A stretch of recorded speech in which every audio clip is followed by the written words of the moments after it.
জয়গুরু, সুপ্রভাত, হরিওম। ওম অখণ্ড সংহিতা বা অখণ্ড মণ্ডলেশ্বর শ্রী শ্রীমৎ স্বামী স্বরূপানন্দ পরমহংসদেবের অমৃতময় উপদেশবাণী, চতুর্বিংশ খণ্ড। ঘোড়া মারার মাঠ।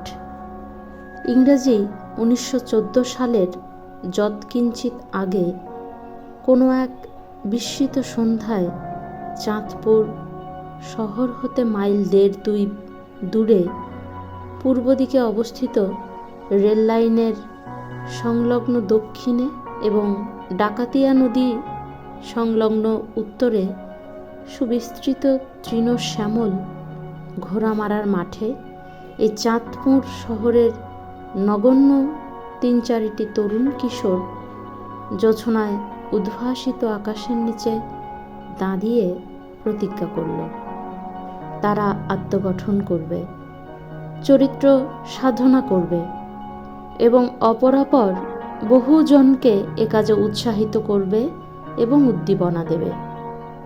কিন্তু চরিত্র গঠনের গোড়ায় চাই ঈশ্বর বিশ্বাস। ঈশ্বরকে আমরা কেউ দেখিনি। এমন অবস্থায় তাঁতে বিশ্বাস ন্যস্ত করতে হলে অবিরাম তাঁর নাম স্মরণই একমাত্র উপায়। কিন্তু কোন নাম স্মরণ করব? শত শত ভাষায় তাঁর হাজার হাজার নাম আছে। এর মধ্যে কোনটা সত্য ও আসল এবং কোনটা অসত্য ও নকল, তা কি করে বুঝব? আমাদের মনে কুণ্ঠা এলো। তবু হাল ছেড়ে দিলাম না। আমরা যার যার ঘরে বসে যার যার প্রিয় নাম জপতে আরম্ভ করলাম। কালক্রমে প্রত্যেকেই জানতে পারলাম যে সব নামই এক নাম, সব নামেরই পরিণাম এক, সব নামেরই উৎসমুখ এক। মনের দ্বন্দ্ব দূর হলো। আমরা যার যার প্রিয় নামের মধ্য দিয়েই ওমকার দর্শন ও ওমকার শ্রবণ করে কৃতার্থ হলাম।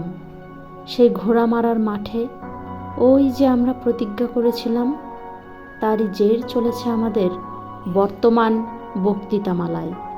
যে কাজটা আমরা ধরেছিলাম সে কাজটা আমরা আর ছেড়ে দিই নাই, ধরেই রেখেছি।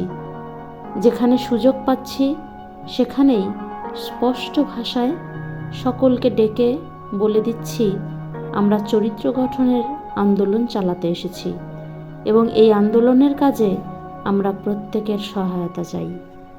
হরি ওম।